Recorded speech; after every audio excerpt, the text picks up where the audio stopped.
रहा गाजीपुर की सड़कों की हाल तो बस से बदतर है।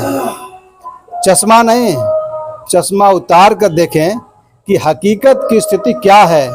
जो लोग कह रहे होंगे कि गाजीपुर में विकास हो गया, तो विकास कहाँ हुआ है, जरा हम लोग को आपके चैनल के माध्यम से मैं नौजवान साथियों को और हमारे नेता माननीय श्री अखिलेश यादव जी ने भी हमें आश्वस्त किया है कि जब हमारी सरकार बनेगी तो निश्चित रूप से तुमको मैं जंगीपुर में एक स्टेडियम देने का काम करूंगा। उन्होंने हमें भरोसा दिलाया। अरे इतना बड़ा मंत्र है, तुम मंत्र में से कुल नवादी हैं, शुद्ध सब हो जाए। या सपा के पास ऐसे कोई मंत्र उच्चारण करने वाले लोग के पास कोई मंत्र नहीं है। हमारा एक ही मंत्र है, जनता। जनता इनको 27 में सबक सिखाएगी और जनता पूरी मूड बना पा रही है। और जब लाइन आर्डर मेंटेन नहीं कर पा रही है तो ये गुंडई है ना, ये सरासर गुंडई है। प्रशासन के लोग भी गुंडई कर रहे हैं भाई। जो शासन की गाइडलाइन है और जो नियम है, जो सरकार कह रही है, उसके हिसाब से ये लोग अपना मनमानी कर रहे हैं। पूर्वांचल एक्सप्रेसवे की देन माननीय राष्ट्रीय अध्यक्ष श्री अखिलेश यादव की है। उसका अलाइनमेंट उन्होंने काट दिया और काटने के साथ इतनी खराब सड़क को बनाया है और सब कुछ जैसे उसके बाद पूरी भारतीय जनता पार्टी की पूरी टीम लग करके समाजवादी पार्टी के प्रतिनिधिमंडल के ऊपर जो पथराव किया और उस पथराव के साथ हम ही लोगों के ऊपर मुकदमा भी कायम किया। आज मौजूदगी गाजीपुर के जंगीपुर विधानसभा में है। आज हमारे साथ जंगीपुर के लोकप्रिय विधायक डॉक्टर वीरेंद्र यादव जी हैं। मैं डॉक्टर वीरेंद्र यादव जी के विधानसभा का सांसद है, आपका विधायक है, आप खुद विधायक हैं, हो क्या रहा है? सादर प्रणाम। नमस्कार। देखिए, निश्चित रूप से जो घटना हुई है वो घटना इतनी विभत्स है कि गाजीपुर जनपद के ऊपर एक कलंक है, और कलंक नहीं, बहुत बड़ा ये कलंक है। अगर इस पर जो है, ये कहाँ का न्याय है? इस उत्तर प्रदेश के शासन में यही चल रहा है। हम लोग जब कटरिया में गए थे तो कटरिया में माननीय राष्ट्रीय अध्यक्ष श्री अखिलेश यादव जी के निर्देश पर जो प्रतिनिधिमंडल गया था वो पीड़ित परिवार से मिलने गया था और अपनी शोक संवेदना और उसके साथ कुछ आर्थिक मदद हम लोग उस बेटी को देने के लिए गए थे। लेकिन जिस प्रकार से वहाँ के लोगों ने और वहाँ का प्रधान और उसके बाद पूरी भारतीय जनता पार्टी की पूरी टीम लग करके समाजवादी पार्टी के प्रतिनिधिमंडल के ऊपर जो पथराव किया और उस पथराव के साथ हम ही लोगों के ऊपर मुकदमा भी कायम कर दिया गया। और मुकदमा कायम करके जैसे हम लोग क्रिमिनल हैं, हम लोगों के ऊपर 307 जैसी गंभीर धाराएं लगा करके हमारे तमाम ऐसे कार्यकर्ताओं को जेल में भेजने का काम किया। क्यों ऐसा हो रहा है? भाजपा गवर्नमेंट है इसके वजह से, या गाजीपुर में 7 सीट सपा के पाले में इसकी वजह से? देखिए, ये सरकार निरंकुश हो गई है, ये अपने मदान में हो गई है। लोहिया जी कहते हैं कि सरकार को अल्टा पलटा जरूर होना चाहिए। जब तक सरकार अल्टा पलटा होती रहेगी, निश्चित रूप से जनता के लिए हम उतने बेहतर व्यवस्था देने का काम करेंगे। जिस प्रकार से तावा पर अगर रोटी है तो लगातार अगर उस पर रखेंगे तो जल जाएगी, इसलिए तावा की रोटी को अल्टा पलटा करने में अच्छा होता है, सुंदर बनती है। ठीक उसी प्रकार से इस लोकतंत्र में सरकार का अदलना बदलना, परिवर्तन होना बहुत जरूरी है। ये उत्तर प्रदेश की भारतीय जनता पार्टी की सरकार लगातार 10 साल हो गई और 10 साल में गाजीपुर जनपद में कोई विकास तो हुआ नहीं। ये मदान हो गए हैं। ये ऐसे जातिवाद का जहर घोलने का काम भारतीय जनता पार्टी ने किया है कि गांव-गांव के अंदर एकदम जहर घोल दिया है। आप विधायक जी, एक सवाल उठ रहा है। आप बता रहे हैं कि भारतीय जनता पार्टी विकास का कार्य नहीं कर रही है। आप कुछ दिन पीछे देखे होंगे, जमनिया विधायक ओम प्रकाश सिंह जी ने कुछ बोल दिया था तो लोगों ने टोल कर रहा था, और गाजीपुर की जितने सड़कें हैं, पूर्वांचल एक्सप्रेसवे लेते हुए गोरखपुर बनारस वाला जो हाईवे है, इसको सभी को लोगों ने बताया। विजय मिश्रा खुद बता रहे थे कि सब गाजीपुर के विकास पुरुष माननीय मनोज सिन्हा जी के द्वारा ये सब कराया गया है। इसमें कितना सत्यता है? आप तो खुद उच्च सदन में बैठते हैं, आपको सारी चीज आपके दिमाग में चल रही होगी। देखिए, पूर्वांचल एक्सप्रेसवे का जहाँ मामला है, शायद किसी को जानकारी हो या न जानकारी हो, जानकर भी अगर वो व्यक्ति गलत कर रहा है तो जरूर वो उसको फिर से विचार करना चाहिए। पूर्वांचल एक्सप्रेसवे की देन माननीय राष्ट्रीय अध्यक्ष श्री अखिलेश यादव की है। उसका अलाइनमेंट उन्होंने काट दिया और काटने के साथ इतनी खराब सड़क को बनाया है, और सब कुछ जैसे लैंड एक्वायर करना, किसानों को पैसा देना, और उसके बाद फिर जब सरकार चली गई तब जाकर वर्तमान सरकार ने उसको बनाया। फिर भी जितना अखिलेश यादव जी ने पैसा अलॉट किया था उसमें उन्होंने कटौती कर दी। और आप जाकर देखिए पूर्वांचल एक्सप्रेस की स्थिति क्या है। ये बीजेपी के लोग क्यों लगातार जो है एक्सीडेंट हो रहे हैं, लगातार लोग मर रहे हैं। क्या भारतीय जनता पार्टी उत्तर प्रदेश की सरकार उस पर कोई कार्रवाई कर रही है? कोई कार्रवाई नहीं कर रहे। रहा गाजीपुर की सड़कों की हाल, तो बस से बदतर है। चश्मा नहीं, चश्मा उतार कर देखें कि हकीकत की स्थिति क्या है। जो लोग कह रहे होंगे कि गाजीपुर में विकास हो गया, तो विकास कहाँ हुआ है? जरा हम लोगों को भी, हम लोगों से ज्यादा तो कोई नहीं घूमता है चारों तरफ, हम लोग पूरा भ्रमण करते हैं।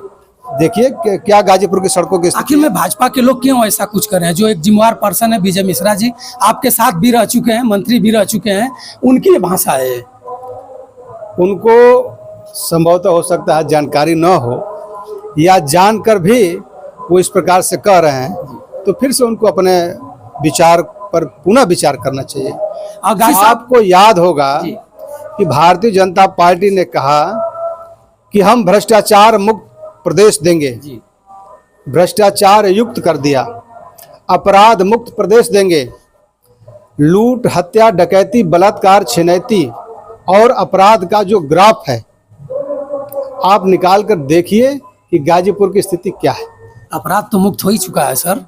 अभी आप देखे होंगे, सुबह आप मोबाइल जैसे खोले होंगे, देख रहे होंगे कि अब्बास अंसारी के यहाँ 11 बजे रात में ही पुलिस छापा मार दी है नोटिस पकड़ाने के लिए। तो इससे अच्छा कौन सक्रिय पुलिस रहेगी? गाजीपुर की पुलिस और बाबा की पुलिस तो सक्रिय ही है। अपराध लॉ एंड ऑर्डर तो मेंटेन नहीं कर पा रही है, और जब लॉ एंड ऑर्डर मेंटेन नहीं कर पा रही है तो ये गुंडई है ना, ये सरासर गुंडई है।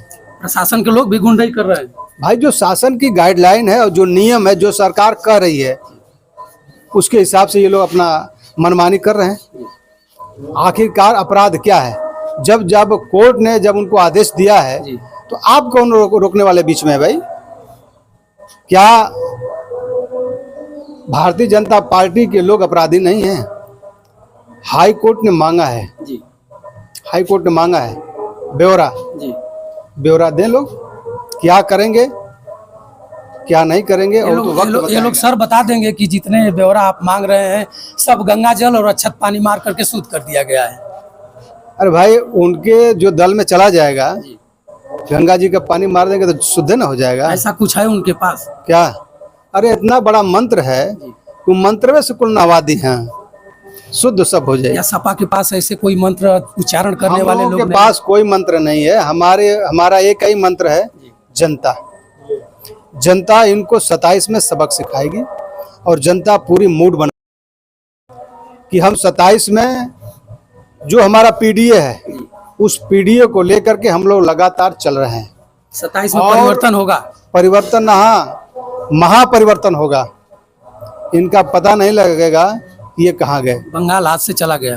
देखिए, बंगाल चला गया चाहे बिहार चला गया, बंगाल में क्या हुआ आप जानते हैं। वोट की चोरी भारतीय जनता पार्टी के लोग करते हैं। क्यों नहीं डिबेट हो रहा है? वहां की मुख्यमंत्री को क्यों हराया गया जबरदस्ती? और जितनी सीट को उन्होंने टारगेट किया था, वहां 1 महीने से लोग रहकर क्या कर रहे थे? क्यों बाहर की फोर्स भेजी गई? क्यों केंद्र की जो है कर्मचारी लगाए गए काउंटिंग में? ये क्या है भाई? ऐसे थोड़ी होता है लोकतंत्र में। इससे अच्छा तो चुनाव कराइए मत करो। तो क्या लग रहा है कि उत्तर प्रदेश में वो मंत्र यहाँ नहीं चलेगी? यहाँ तो नहीं चलेगा। यहाँ पीडीए के लोग और हमारे नेता माननीय अखिलेश यादव जी लगातार इसकी गहनता से मॉनिटरिंग कर रहे हैं, और हम लोग भी रातों दिन उसी गहनता में अपनी मॉनिटरिंग कर रहे हैं। अब क्या मॉनिटरिंग कर रहे हैं हम लोग नहीं बताएंगे। विधायक जी, आप जंगीपुर में प्रतिदिन चलते हैं, जब हाउस नहीं चलता है तो आप जंगीपुर में रहते हैं, 10-11 बजे रात तक रहते हैं। आप जंगीपुर को एक स्टेडियम लिखे हुए हैं। क्या लग रहा है कि बाबा के सरकार में स्टेडियम सपा के विधायक के पैड पर लिखने के बाद आएगी? देखिए, उम्मीद बड़ी चीज होती है, और जनता की जो आवाज़ है, एक जनप्रतिनिधि का दायित्व होता है कि उसकी आवाज़ को सदन के पटल पर रखे। मैंने लगातार दोनों बार, जब लगातार कंटिन्यू मैं एमएलए हूँ, तो सदन के पटल पर एक बार नहीं, मैं 50 बार लिख कर दिया हूँ, लेकिन अब तक नहीं बन पाई। मैं जंगीपुर के आपके चैनल के माध्यम से मैं नौजवान साथियों को और हमारे नेता माननीय श्री अखिलेश यादव जी ने भी हमें आश्वस्त किया है कि जब हमारी सरकार बनेगी तो निश्चित रूप से तुमको मैं जंगीपुर में एक स्टेडियम देने का काम करूंगा। उन्होंने हमें भरोसा दिलाया है। निश्चित रूप से मैं आपके चैनल के माध्यम से कहूंगा कि जंगीपुर की महान जनता और जो युवा है उसके अंदर इतनी प्रतिभा है कि वो हमेशा खेलने के लिए जो है ललायित रहता है। हमारे विधानसभा में तमाम ऐसे सम्मानित प्रधान हैं, तमाम हमारे ऐसे नौजवान साथी हैं जो सुबह सड़क पर दौड़ने का काम करते हैं, उनको उचित प्लेटफार्म नहीं है, इसीलिए हम लोग लगातार जो है इसकी मांग कर रहे हैं। लेकिन हमें उम्मीद है जब भी उत्तर प्रदेश के अंदर माननीय राष्ट्रीय अध्यक्ष जी की सरकार बनेगी, स्टेडियम जरूर मिलेगा और यहाँ के युवाओं का कहीं न कहीं भला भी होने का काम करेगा, नौकरी में भी जाने का काम करेगा। विधायक जी, लास्ट सवाल हमारा रहेगा।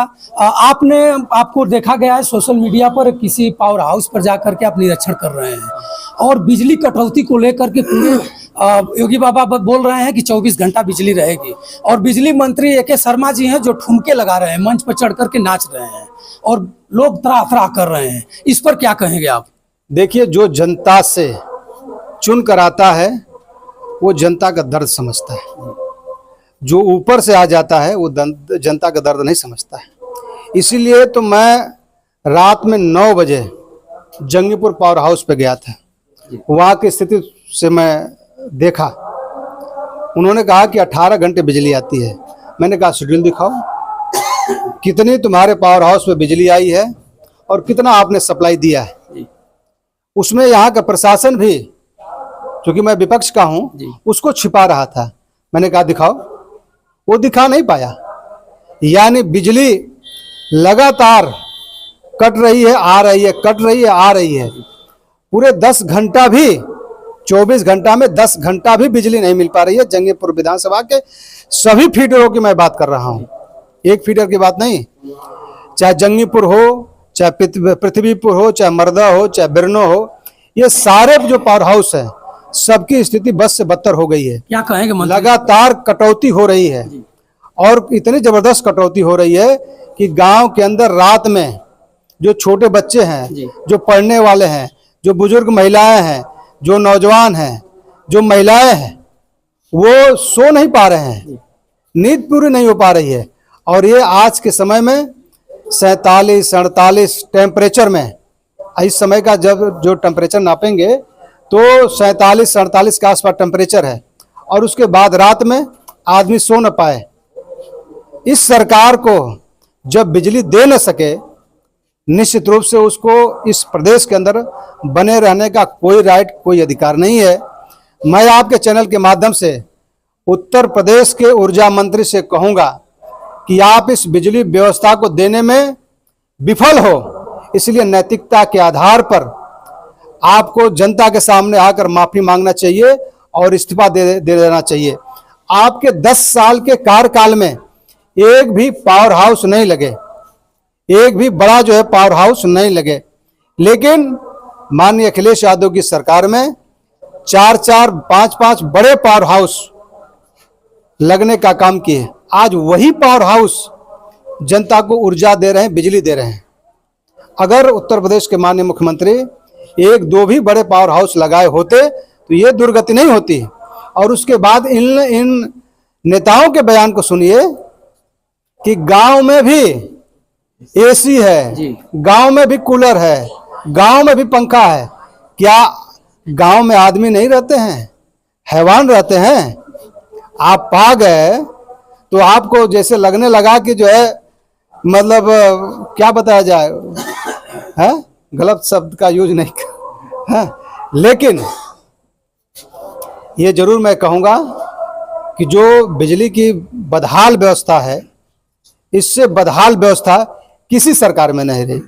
चलिए मित्रों, हमारे साथ जंगीपुर के लोकप्रिय विधायक डॉक्टर वीरेंद्र यादव जी थे और विद्युत विभाग को लेकर के सभी लोग आक्रोशित हैं। किसी भी गांव में आप चले जाइए, किसी भी एक गरीब परिवार में भी चले जाइएगा तो खुद लोग बताने लगेंगे कि भैया विद्युत आती है जाती है। और ऊर्जा मंत्री जी, आपको क्या मैं कहूँ, आप हमारे पड़ोसी गांव जिले के हैं और अच्छे भी हैं, मुलाकात भी एक बार दो बार हम लोगों से हुई है। आप तो ठुमका लगाने में व्यस्त हैं। विधायक जी इस बात को नहीं बता पाएंगे, ये भी आपके ही सदन के हिस्से हैं। और मैं फिर कभी डॉक्टर वीरेंद्र यादव जी से मिल करके जमीनी पटल को, जमीनी मुद्दों को आपके अपने चैनल के माध्यम से आपके पटल पर रखने का प्रयास करूंगा। तब तक आप बंसराज यादव का सादर प्रणाम स्वीकार करें। नमस्कार।